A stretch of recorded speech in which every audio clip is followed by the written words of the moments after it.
everybody, and welcome back to a brand new episode of Horrifically Horrifying, presented by the Hollywood Critics Association. My name is Heather Wixson, and I am one of your co-hosts. This week, Kevin Taft is off kicking butt in other spaces, so I brought in, I would say, probably my brother from another mother at this point, because Jimmy is a longtime pal, and of course, you know him from previous episodes here at Horrifically Horrifying. Thank you for coming back, Jimmy. It's so good to see you. Oh, it's a pleasure. It's a perfect way to end my Sunday. I love it. I meant to ask you because I realized, did you cover Horror Nights this year? I did. I did it for Sound Scary, actually. Okay, because I just realized this was the first Horror Nights that I've done since I started covering them in 2009, where I didn't see you. But I didn't see a lot of people because of masks. I saw you. Saw me? Very vaguely, yes. I saw you two. You guys were going towards the Purge terror tram. Okay. And we were I was like, hey, hey, hey. And I, by the time I could get to you, because to be honest, let me ask you, it was a little weird, right? It's a little weird being in public with a lot of people, right? It is. But I will say it was weird, but I like the fact that, one, there was a lot less people there. Yes. That was nice. It was a great night. It was a great night. Lines were short. Mm-hmm. Everybody was kind of spaced out a little bit. Mm-hmm. I like the fact that about 60% of people actually kept their masks on through the park when they didn't have to. Yeah. Yeah. So, but yeah, it was I think the first 30 minutes we were there, we were a little amped up. Mm-hmm. And then I was like, okay, I think we can relax a little. You know, every time somebody kind of would walk a little too close, I'd be like, and I'm like, okay, just relax. I know, it's the same. You know, well, it's just, it is what it is. I was impressed that because we have a whole big episode of Sound Scary coming up where we talked to Dwight Little for Halloween 4, and it was one of those experiences where I was having such a good time that it kind of, I forgot about that. I was so careful. I was still being very careful. We actually went back. I've been twice. So it was, and and who knew the Bride of Frankenstein would be the coolest maze there. You know what? And I will say, I honestly think 1000%, not that it's not cool to walk through itself, but I honestly think it's the actors that they have in that maze in particular completely brought it in a way that God. You didn't really get from the other mazes. Those brides were freaking awesome. And the vampire chicks were going bananas. And I was like, yes, that was our favorite, I think, too. I need that movie. I want that movie. Yeah, right? I would watch the hell out of that movie. Give me that. Give me that over Van Helsing. Come on. Yeah, although interesting connection to Van Helsing that in the maze, they actually, when you go through the area, they have some of the cemetery headstones. They were actually headstones from the movie Van Helsing. Oh, that's so cool. Yes. Oh my God. Little things you learn. That was cool. That was what a treat. It was, and considering they didn't even know it would happen this year. Yeah. I give props to everybody involved with Halloween Horror Nights this year. It was a delight. Yeah, it was great. It felt a little repetitive. I think only because we cover every single year. Yeah. So it's you start to recognize certain backgrounds and houses, or, oh, hey, we just had Halloween 4 in 2018 and here it is again. But I think considering the time and resources that they had to be able to pull this off, I think they did a great job. And I'm really hoping that next year is I was happy for Halloween 4 maze, but Halloween 2018, we could have done something new to tie into the new movies. So maybe next year we'll get that. Yeah. Well, that was what I was, Candyman. Come on. Yeah. Yeah, that could have been a brilliant maze. So I think it was just really them not being sure and having to kind of stick with what they know works and what they know they already have. So I give them props for putting it together and making it happen, even though they couldn't really update it the way they liked. So good on them. I will say also too, even the Pandora's box, that was rad. It was, and I'm I kind of want more of that because when you go through the houses that are based on movies, I kind of feel I know it's coming. Yeah. In so many things. And it's cool and it's awesome. And I want to watch Loomis shooting Michael at the gas station and everything like that. I'll stand there and watch it. But I'm I like the surprising elements of the things that I don't know what's going to happen. So I think I would love to see them bring in 2 or 3, make them fake movies. Give me another Bride of Frankenstein sequel type movie. You know what I mean? Yeah. The Mummy, you could do a lot with it. And I hope that those mazes do well enough that they kind of go, hey, we could get creative here and we don't have to do the same shit over and over and over. I think the Universal Monster mazes are usually the highest ranked ever, like the last few years that they've been doing them. So I think it'd be cool to like see some fun stuff. Like just give me a big old monster mash. You know what I mean? Like I want the Wolfman to chase me through, and the Invisible Man to show up somehow and stuff like that. So yeah, it was like, wow, okay. Not that everything feels normal yet, but it feels more normal, and it does feel more like we're in the Halloween season for real now. Yeah, that was the treat. That was the treat for me, and it was great to be back, and it was nice to kind of merge my own show on Cosm with that, and it made me happy. I liked it. And it was kind of like a 2-for punch for us, those of us in Southern California, because Horror Nights opened on Thursday, and arriving on Friday was the movie that we're going to be talking about tonight, which is James Wan's *Malignant*. Yes. So I have to ask you, and obviously for those of you watching, we are going to be talking spoilers at this point, because why else? Like, I can't talk about 20 minutes of the movie. Like, we have to dive into the whole thing. But I want to ask you, Jimmy, because one, we both have sort of different frame of references for the things that we picked up on the movie, which I think is really fascinating. And I'm really excited to kind of talk about that more. But I want to say, so there's obviously a very certain moment in this movie where it goes from like, okay, and then you're like, oh, holy shit, what is going on? What was your initial reaction like at that very moment, like with the reveal of Gabriel? Because I think that for me is like the turning point in the movie. Yeah, I cackled like a lunatic in my seat. I know, I heard you. If you heard somebody cackling in the theater, that was me, because I think I might have like clapped my hands together even, and I was like, yes. So I'm watching this movie, and I'm watching the first part of it, and I'm just thinking, this is interesting. No fucking clue where it's going, if he's going to go this route, if he's going to go that route, if he's going to make it what it was. And I was watching it, and then that moment happened. And suddenly I'm like, oh my God, this is outrageous. This is insane. You hit the nail on the head. You said it's bonkers. You were the first one I saw that said bonkers, by the way. Everybody's calling it bonkers now. It is bonkers. But you were you should have trademarked. That was you. It was you that said bonkers. And it absolutely was bonkers. I thought it was a joy, because I love the influence. I love the giallo. Did I say giallo right? Probably not. Gallo. Whatever. Giallo. Giallo. I was closer the first time. I love the kind of basket case, kind of cheesy 80s, weird kind of feeling. I loved all of that. I love the fact that I kind of thought it was going to go in that direction, but the ride itself was such a joy to get there. And it was, as a great person once said, it was bonkers. For me, it was funny because we have this really we quote a lot of older Family Guy in our house. Early in our relationship, we watched the first 5 seasons of Family Guy over and over again.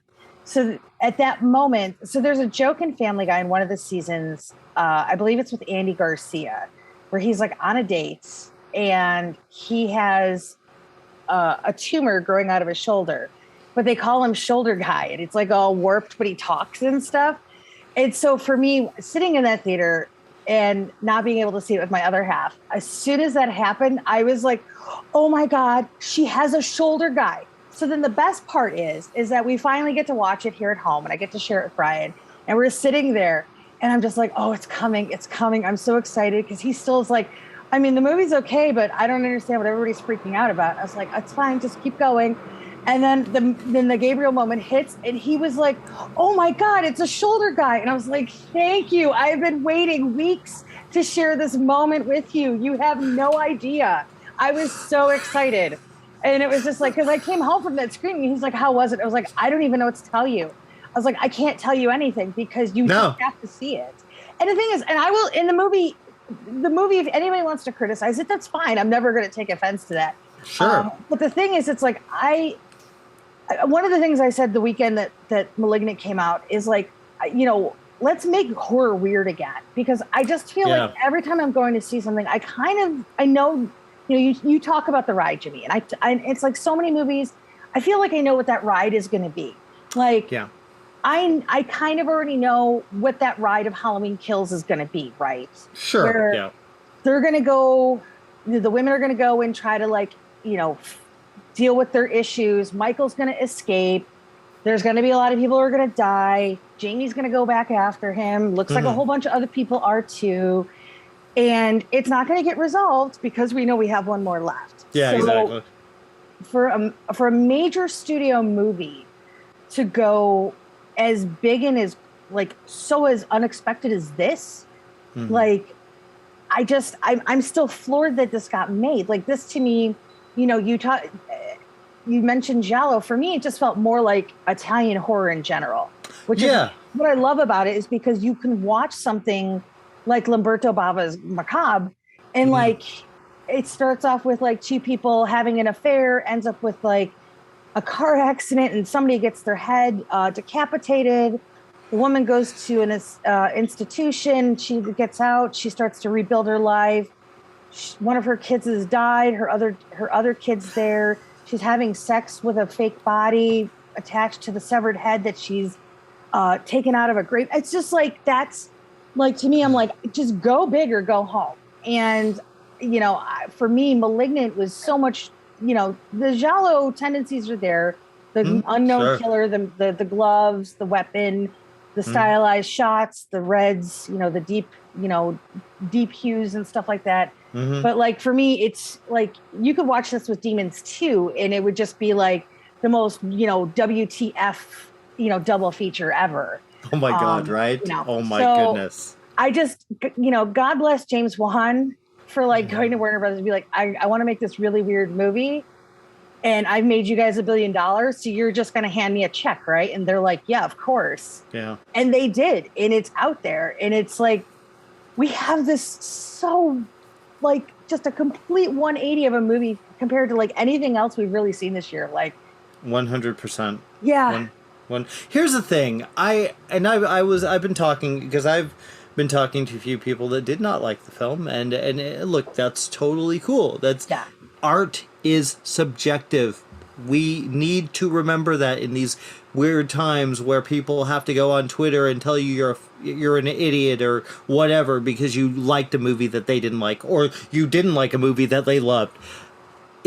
Art is subjective, and I always love when I see a movie that takes a lot of chances, even if I don't appreciate the movie, even if at the end of the movie I'm like, I don't get it, I don't care, but I'm always like, you know what though, they took a chance. Malignant took a chance. James Wan was like, screw this, I'm going to make a movie I want to make. I'm going to take all my... Look, if you look back at Insidious, he did the same thing.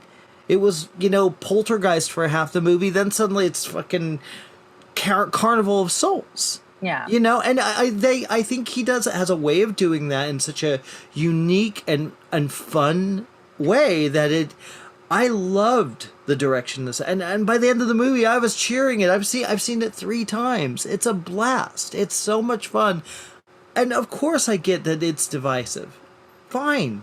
I would be surprised if it isn't. Even my dogs are upset about it. I can tell. Yes, oh my God. They're like, no, everybody should love this. It's okay, guys. But yeah, I mean, the thing is, it's and I get it now because, you talked earlier about the fact that people were complaining that the marketing was, wasn't giving them the full picture. But I'm like, there's no way to market this movie. No. You can't be like, well, there's this woman and she has there's could be a killer after her. But then it turns out she's got a weird, parasitic twin tumor thing coming out of the back of her head. But they pushed it back in, but now it's coming out. And how do you put that into a 30-second trailer? You don't. You can't. And the thing is, I'm also glad because I don't know how you feel, but within the job that we do, how often do you ever get really surprised by something? Rarely. Even as a fan, even when I go watch movies, that I don't have to cover. Like I just did a double feature for Shang-Chi and for Black Widow at the drive-in because I hadn't seen Black Widow yet. And I liked both movies a lot, but I kind of was like, I know what I'm getting.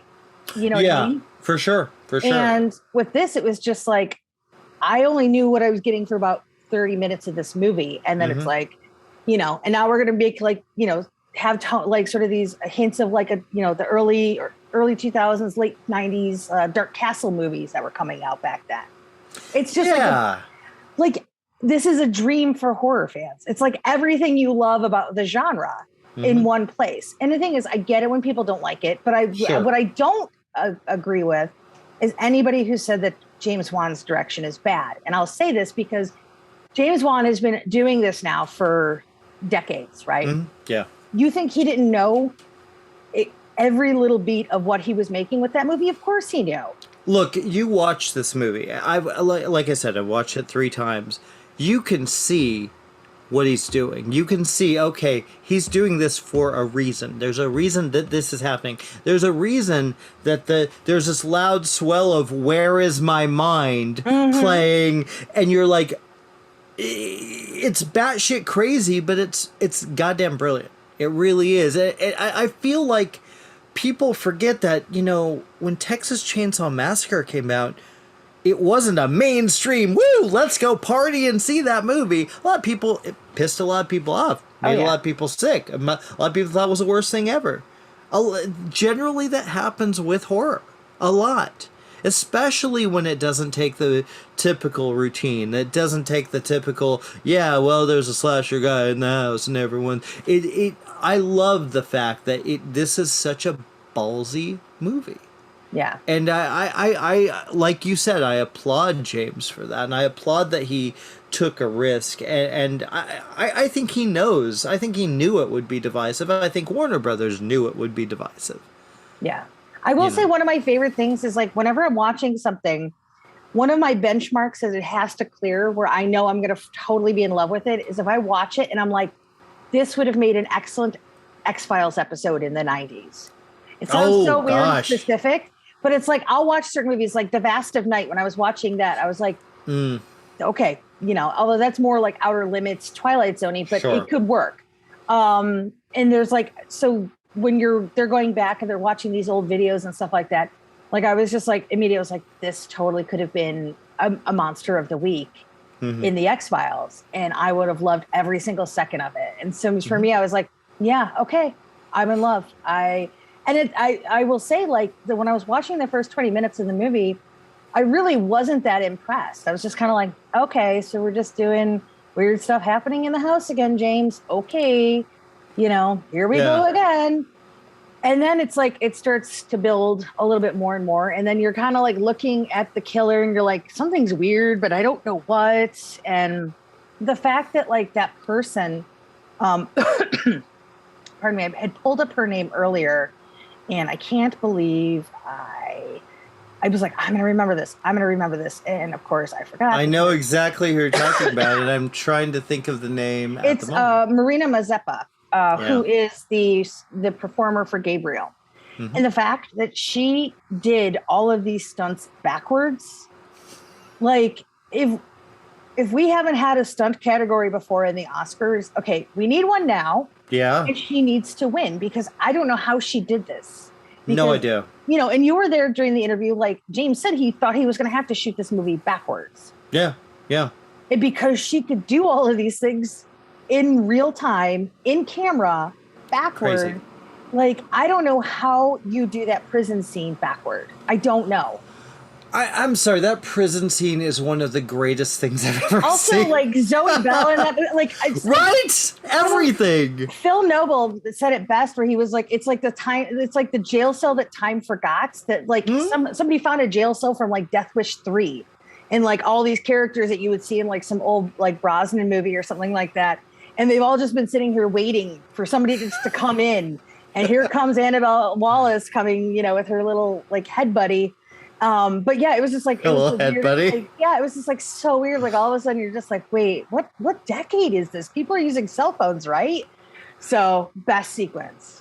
I love the fact that you brought up Family Guy, because literally that episode came on days. It may have been that day that I came home and that was on. I was like, oh yeah, holy shit! I love that. And look, when the film started, to be fair, personally, I was excited because it was nice to see Jake Abel's a friend of mine, and it was nice to see him be a dick. He's so good at that. He's so good at being a dick. And it was, so I was already excited to see him, and I really like Annabelle Wallis in these types of movies. She's a phenomenal actress, and she went for it. She really went for it. And I think as much as credit we're giving for James Wan, who deservedly, absolutely deserves it, but he really picked a interesting cast. And I like the fact that they were, mostly unknown, aside from maybe Jake and Annabelle. There were people that were fairly new, and they don't have a lot of credits. And I like the fact that it felt like Maniac Cop, or these old even movies. More like Maniac Cop 2, which is even crazier. So yeah, absolutely. So I give him so much credit, and again, the score was a joy. Bishara, right? Joe Bishara. Yeah, he did such an amazing job with mixing, and it's funny. I've heard people complain about the score, like it's too bombastic or too. I'm like, yeah, everything's bombastic. Would you like to watch Phenomena? Like, where like all of a sudden, like Quiet Riot, or not Quiet Riot, who is it? Oh god, Judas Priest, like I think is like on that soundtrack, where like you got Jennifer Connelly and she's doing her psychic things, and all of a sudden like heavy metal is blaring, and you're like, Dario Argento, what are you doing? Like, yeah. And for me, that felt like, that to me was like the earmark of like Italian cinema, because Argento was like the king of always creating these really jarring soundscapes and like sonic music, like scapes for his movies that never quite matched what you're seeing on the screen. Like opera is another one that just totally goes for it, where like you've got a girl running through the hills, and you've got like, and so it should be like something like light and feeling like, Sound of Music, and it's like death metal or something. So for me, like, it was perfect, and I love that song, and I love the Pixies, and I'm shocked that the Pixies, because from what I've heard, they're very, they want their money. But it's funny because there's actually a wrestler who actually comes out to that song these days. Yeah, they've actually started licensing and stuff. It's a wrestler for AEW. So, well, Fight Club changed that song. I mean, that song is legendary. It's iconic, and it's. Weirdly enough, I just saw Trampled by Turtles, a bluegrass band in concert. They performed that song, and it was beautiful. It's just a great song, and it's funny because we were at the screening, and I was like, are they playing what I think they're playing? It's one of those where you're sitting there, you're like, I feel like this is what that is, but I don't really know. But I did appreciate, because I love Josh Bishara's scores as it is. Yeah, but this doesn't feel like anything he's really done before. I mean, he's always done bombastic scores. I mean, look at just the first 10 minutes of Insidious alone. It's like, do you need your ears blown out? Just turn your TV up a little extra loud, and you're done. I actually remember seeing it the first time in theaters, and I was like, oh my, it was like the THX commercials from when you were a kid, when they like the guy sitting in the chair and it starts to blow you away. I was like, that's a Joe Bishara score. Yeah, basically. But I liked that this was different. I liked that he was touching on popular music, but using it in a very different way than we would normally see it. Yeah. So I thought that was good. I wanted to also mention too, because I know a lot of people online have been really kind of pushing like, oh, James Wan. And the story was originally done by him and Ingrid Bisu, who's his wife. But it really was the work of screenwriter Akilah Cooper. Yeah.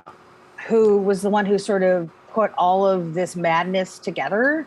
And she deserves a lot of love for that. She really does. As the kids on the internets would say, she deserves her flowers. So I'd like to give her flowers now and say, here you go, Keeler. Like, you did a fantastic Wait, is that job. a thing? Okay, see, here's the thing. When did that start? Because Tanya Tucker's last album, it was her first album in 17 years. I'm sorry, I'm going to get country on y'all. Oh, okay. Brandy Carlisle, my girl, the girl that I adore, she wrote a song for Tanya Tucker called Bring Me Flowers Now While I'm Living. And it's a beautiful song, especially if you want to bawl your goddamn eyes out. It's a beautiful song. But I'm like, that was right before the pandemic was hitting. And now I'm hearing that all the time. So it's been a few years, but it was one of those, like, I'd had a conversation with a friend who's a wrestler, and he was somebody who, time and time again, we're like, when is he coming back? When is he coming back? And while he wasn't comfortable in answering that yet, he was always like, it was just nice to know that people still cared, because it was his way of getting his flowers. And it's a conversation we've had a few times over the last couple of years, but it was funny because he's recently gone back to wrestling and also changed the dynamic of the entire industry. Wow. And it's just cool because in the interview he was talking about, like, you know, now he's really getting his flowers and stuff like that. So it's kind of fun. But yeah, lovely. I think that's just what the kids say on the Twitters. So. I love that. And I'm going to credit Tanya Tucker just for fun, just like I'm going to credit you for Bonkers for Malignant, because it is. Bonkers belongs to the world now, I believe. Yeah, I'm going to think of you. Well, I appreciate that. I appreciate that. So we're both James Wan fans. Yes. I think that's fairly safe to say. Like, where do you rank Malignant in his horror filmography? I'll narrow it down. So we're going to take out Fast and Furious, and we're going to take out Aquaman, and we're going to go strictly horror. Which I think also you could put Death Sentence into this realm as well. Oh yeah, well, it's revenge. Technically, it's genre. So yeah, I would rank this. You know, I would have. Here's the thing. I gave it an 8 when I reviewed it, and I kind of wish I had more time to sit with it before I had given it, because I think I would have given it a higher rating. To be honest, I think I would have given it. I was 4 out of 5 myself, so I think here's the thing. I love the movie, but I don't disagree that it does not have issues. But I don't need a movie to be perfect for me to absolutely fall in love with it. I think that's the thing that so many people trip up on, is like, if a movie isn't quote unquote perfect, then it shouldn't be enjoyed, which I just think is like the stupidest thing ever. Most movies have flaws. Yeah. Like I would say even the most perfect movie out there has flaws. I mean, look at, I always point Halloween, the poster in back of me, and I always think of, Loomis at the end. Look, Halloween, the 1 is perfection. It is my favorite film of all time. He's looking around. Oh, there's the car. I haven't moved from this spot for 20 minutes. But yeah, there's the car that Michael's driving. I'm like, really? Yeah. So it's you. Am I going to hate the movie because of that? So the issues, I didn't really have any major issues with Malignant. I knew what it was trying to do. I knew where he was going with it. I would say it ranks pretty damn high. I think it may be up there. I love The Conjuring. I have a soft spot for those movies. So I would probably at least in the top 3, maybe top 4. I think that's where I'd put it. Yeah, I think for me it would definitely be top 3. But I'm also one of those that would potentially put Dead Silence in there if we ever got to see the director's cut of that movie. Oh, please. I want to see that. I know that one ended up being tampered with at the studios a little bit, so that's why it is what it is. But I still really dig it. Yeah, it's a good movie. Yeah, it's funny because I really, really enjoy the Conjuring movies a lot. You do too. But for me, they're sort of conservative horror in a way. Sure. And I actually almost like their outputs in a way more. Like, okay.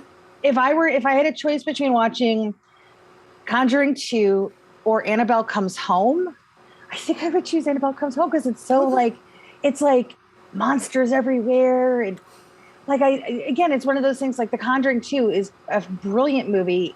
Emotionally, it has a really great emotional anchor to it. Utterly fantastic performances. Oh my gosh. On a technical level, that movie is flawless. But if I want a goofy Friday night and I want to just watch like a fun horror movie, I probably would go with like Annabelle Comes Home, which I think a lot of people kind of ended up overlooking. I think so too, and it's Which is goofy terrific because film. like Annabelle Creation was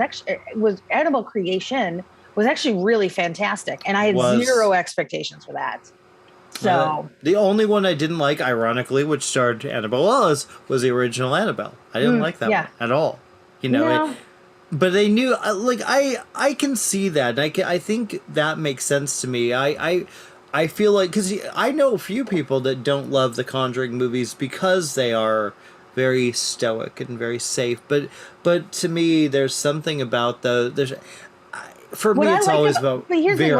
What I do like about the Conjuring movies is if I were to go watch them with some of my favorite like classic ghost stories from like the late 70s, early 80s, they pair beautifully. Like if I want to pair something with like The Changeling, I could put The Conjuring 2 with that, and that works great. I love that you said the Changeling. That's exactly what I was thinking. Yeah, you could put the first one with something like Ghost Story, or you know, there's. I'm trying to think if there was one.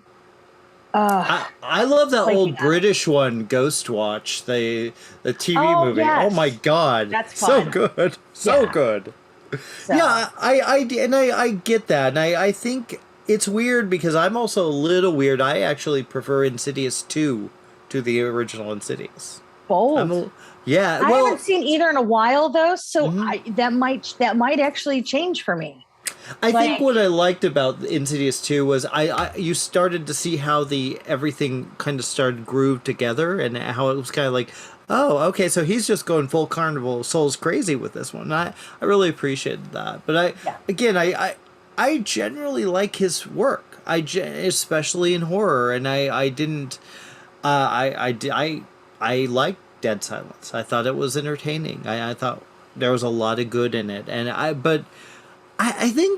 think I rate Malignant higher simply because it's just so batshit insane. That's it. It's just, I don't feel like I've watched anything really like that except maybe Basket Case from Henenlotter, or Basket Case 2, if you want to go there. I like that, or Frankenhooker. Love Frankenhooker. Never count Frankenhooker out, because that movie's good. What is your favorite? Where would you rank? It's definitely up there. It's funny because I don't consider the original Saw to be my favorite Saw movie, but I would say it's probably still my favorite James Wan. Okay. Just because I feel like that was a moment that really changed the trajectory of where horror was going. For sure. To do that with like a feature film debut like that is pretty darn rare. Like Craven didn't do that. No. I think the last one probably really who did it was like, well, no, because Carpenter had directed before that. Although I don't know if you count Dark Star really. He said if you ask him, he won't. I would technically count it, but I know John won't. I would. So yeah, I think for me that's why Saw ends up being so important. But to me, it's not my favorite Saw movie. But I think it's probably my favorite James Wan movie because it was just something different. And the funny thing is like when I first saw it in theaters, I hated it. Oh, really? But I had the same thing happen with like House of a Thousand Corpses. I hated that too when I saw it in theaters. And then once I kind of rewatched it at home, and now both of them are movies that I watch very frequently. But yeah, I would say Malignant's probably, I think it probably would put it above, it would probably be the number 2 spot. Wow. Yeah. Wow. It's one that I could feel like it's one of those that I feel like I could like rewatch again and again. Yeah. It has a really, I watched it, right after I saw it again. I took my kid wanted to go see it, so I took him in the theaters, and it's his favorite movie of the year. He loved it. He was just like, oh, this is crazy and insane, and he loves James Wan. He thinks he's amazing, and so I've realized the more I see it, the more I like it. The more I find these little nuances that maybe not nuance, maybe that's a bit, it's not that subtle, but there's little moments spread throughout that really build in interesting ways, and I like how it progresses with the woman that's taken, and you're like, what the What's going on with this? Why and like, I've talked to a couple people that are like, oh, I knew exactly what was going to happen. I'm like, did you though? Did you? Okay, you knew that. Congratulations, idea. you're super smart. Yeah, but did you know that it would go to how it would play out? Did you? It's like it's like, yeah, of course we have. You can get that idea, but it's like, did you have fun? If you had fun, who cares? Who cares? Yeah.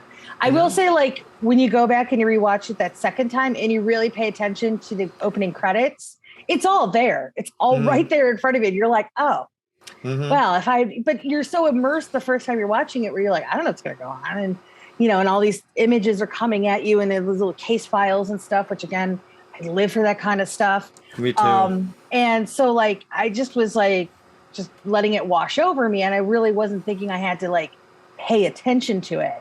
So the second time we watched it, I was like, oh my God, like it's all right there. Like, so if you really pay attention to those credits, like you know the movie. So maybe there are people out there who were able to discern the opening, like discern like, that information. I was not as astute as they were, but I'm okay with that. I still had fun. And it's one of those movies, I think it's going to like reward more, the more that I get to watch it. And I think what's great too, is like, there's so few, and I don't mean this in a weird way, but there's not a lot of movies that I've seen this year that I'm like, oh, I am really going to love watching these over and over again. Like, honestly, beyond this one, I think like Werewolves Within is one that I know. Oh gosh, that was a joy. I've seen it twice and I want to watch it again. And I'm like, why isn't it out yet? The Fear Street trilogy for me, I'm excited to watch that during Halloween season this year. Oh yeah. But there's not a whole lot where I'm like, yes, I want to go watch this again and again. Like I probably would watch Candyman again, but I don't know if I would return to that as much as I returned to the original. Oh gosh, no, I wouldn't. I really liked it. And maybe in 10 years I'll feel differently too. Yeah. Because nostalgia is a hell of a drug. It is. So, but so it's, for me, it's like when a movie has, where you watch a movie and you immediately want to watch it again, that's when you've got something special, I think. And look, I know this is going to be a bold statement, but I believe James Wan has made a classic film. I think Malignant is going to be one that people still talk about 10 years from now, 20 years from now, because people don't realize sometimes when a movie comes out, it doesn't blow everyone away. Hey, people hated Fight Club, and now it's a lot of people love that film. I think it's a film that's going to, over time, still kind of connect, because it's such a, like you said, it sometimes feels like a time capsule where like suddenly they're in this jail cell and you're like, what the hell is going on with this? And I think there's the way it's presented and the way it kind of plays out. I think it's going to be a movie that will last, and I think he's made a cult classic that will still be talked about for sure. Do you think I'm glad you brought that up, because I was actually going to bring up the concept of a cult classic. Do you think a major studio movie made for $40 million, made by a well-known, well-respected director who's done blockbusters, do you think that qualifies as a cult classic? Showgirls. I mean, look, I'm not saying it's no. But here's the thing, like, Verhoeven, at that point, like, he had done Total Recall, right? Yeah, that's true. He wasn't like, he didn't have franchises building up. It was a different time too. The franchise wasn't the thing back then. You know what I'm saying? It wasn't like now, literally, it's everything's franchise, everything's sequels, remakes, blah blah blah. But I think, and because that was right after Basic Instinct, if I remember correctly, correct? Showgirls was a few years after Basic Instinct. Yeah, so I would almost consider, like, not that I don't consider Basic or I was like Call Girls. Showgirls because it bombed out. Yeah, like it totally bombed out. I think it's a different. I don't feel like Malignant's bombed out though. No, it's a different kind of look. When I say Showgirls, I mean, yes, absolutely a big budget, directed by a major player in Hollywood, can be a cult classic. I think Malignant will be remembered better than Showgirls. Showgirls is a shitty film, let's be real, but it's I don't know if you saw the documentary on it. I did. You don't know me, yeah. masterpiece of shit. That's exactly what that was. It was a perfect example. Yeah. I think Malignant does something in the way that I think that allowing James Wan the freedom to, which I think, I would have to say James Gunn had the same success with the Suicide Squad this year. That's a movie I could watch over and over again as well. Yeah. I think allowing the directors to kind of play and not be held down by, well, we got to please this, we got to make sure we have this, we got to do this, we got to do that. I think allowing a director who can handle it, who can handle the job, who's a decent track record, and I think the reason why Malignant, I think a lot of the reason why it's going to be a cult classic is simply that there is that division. There is that division because again, I look back at some of the greatest horror movies ever made. They weren't always loved. Yeah. Psycho, I believe, even was considered trash by some people when it came out. They thought it was sleazy. Yeah, but I mean, that movie still made a ton of money and still had That's really true. good reviews. Yeah, so, yeah. I'm looking really quick at, because I don't know what the Rotten Tomatoes is for. It's about 76, I believe. For Malignant? Yeah. So that's, for me, The Thing is technically a cult classic because that was a major studio movie that had about a $15 million budget that made, maybe $1 million. And was Malignant $40 million? I thought it was lower. No, I think it was $40 million all around. Damn. Okay. James deserves his money. Yeah. Hey, I'm not complaining. And they had to do a lot of visual and special effects in that movie. Fair enough. Yeah, but it was just interesting to me because I was like, you have a movie that's pretty well reviewed. Everybody's gonna love something. No, never. We have that one negative review on Paddington. So that pisses me off. I'm not okay with that. There's some guy out there who ruined Paddington's streak. But you know what I mean? 77, that's for this movie is actually shocking. I was expecting in the 50s, to be honest. I thought it would do worse. But ironically, I can't talk. If you look at the public, the audience score, it's I was 51. I'm okay with that because what I think it's going to do is I think for a lot of people is that for the people who saw it, who didn't understand the references and sort of the what James was doing there, it might open them up to being well, if somebody's never seen Italian horror before, they're not going to understand sort of the deliberate touches of that here. And that's going to feel weird to them.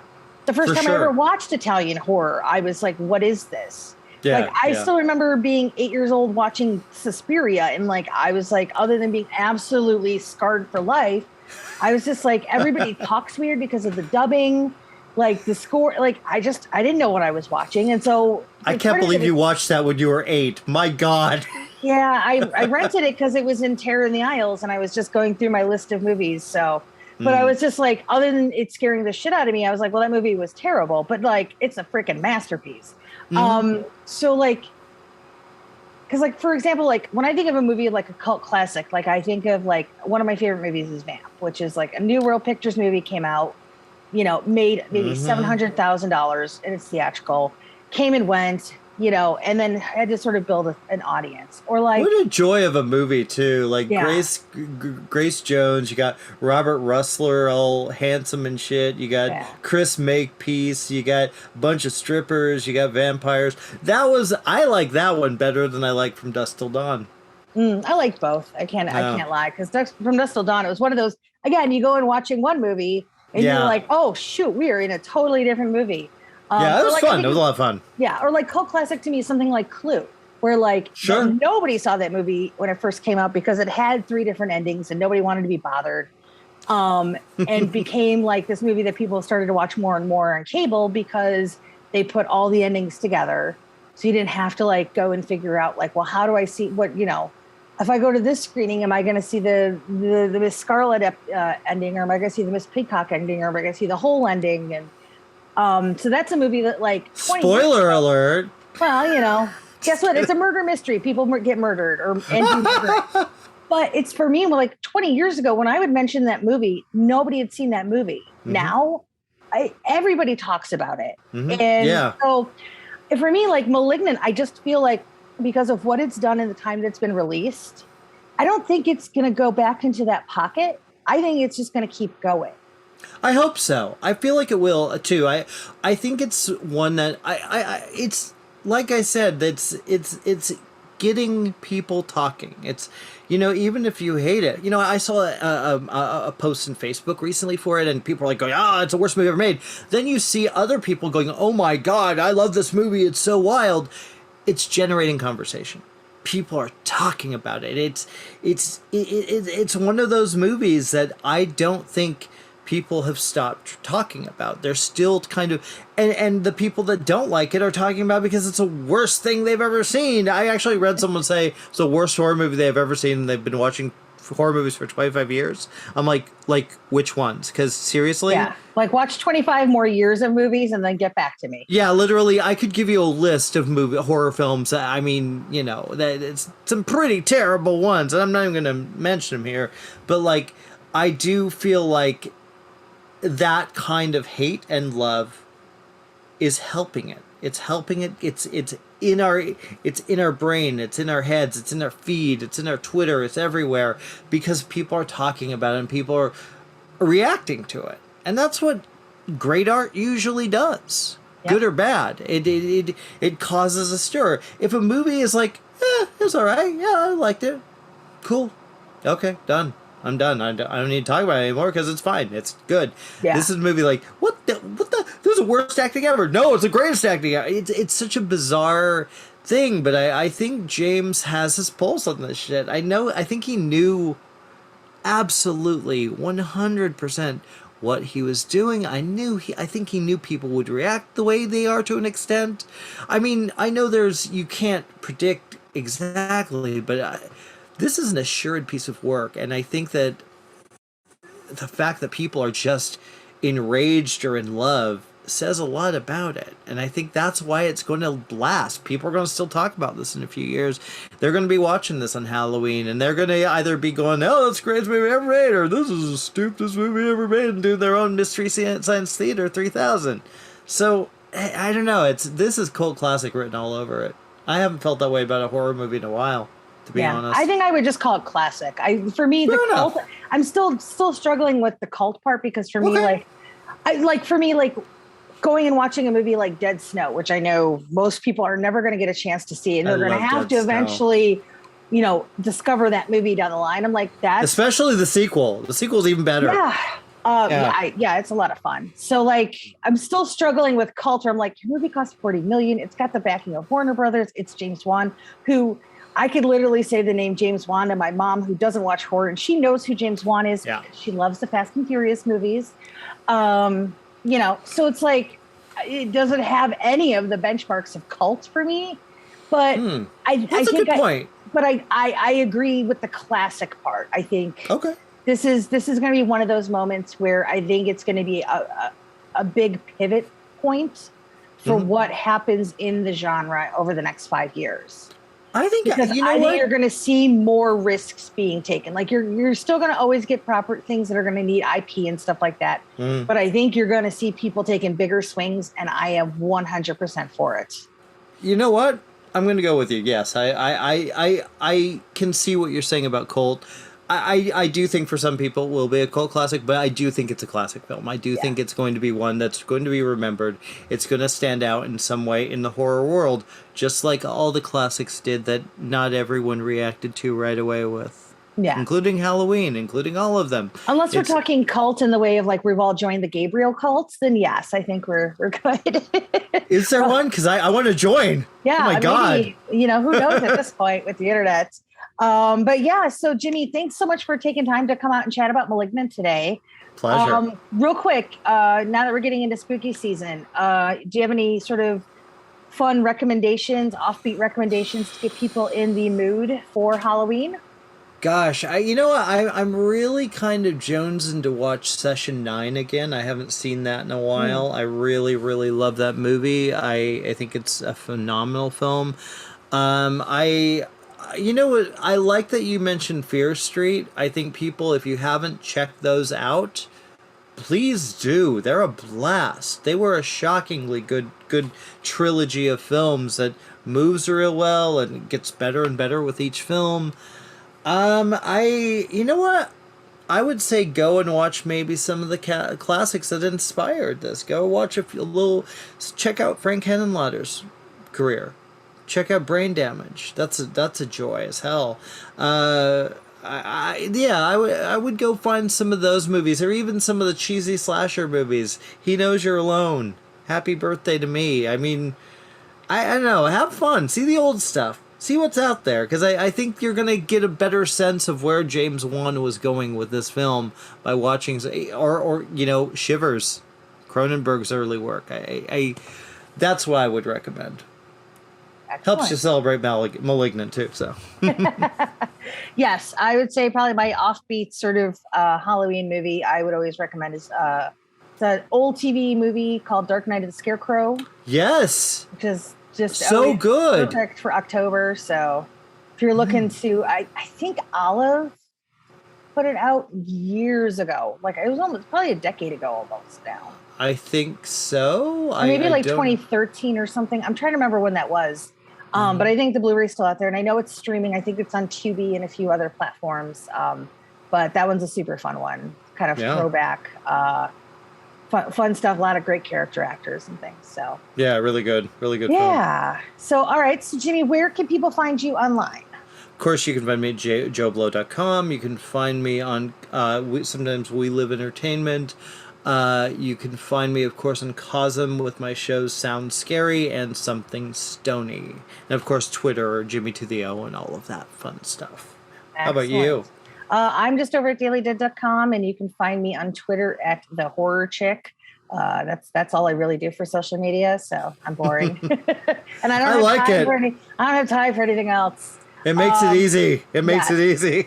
So, thank you guys so much for watching this week. Be sure to tune in next week. I believe we will be talking about Mike Flanagan's new series, Midnight Mass, and Kevin should be back on the beats. So I do appreciate you, Jimmy, coming in here and pitch hitting and chatting movies. It's always a pleasure to have you on. Oh, thank you. Always a pleasure to be here. Yes. So thank you guys for watching, and we'll see you next week.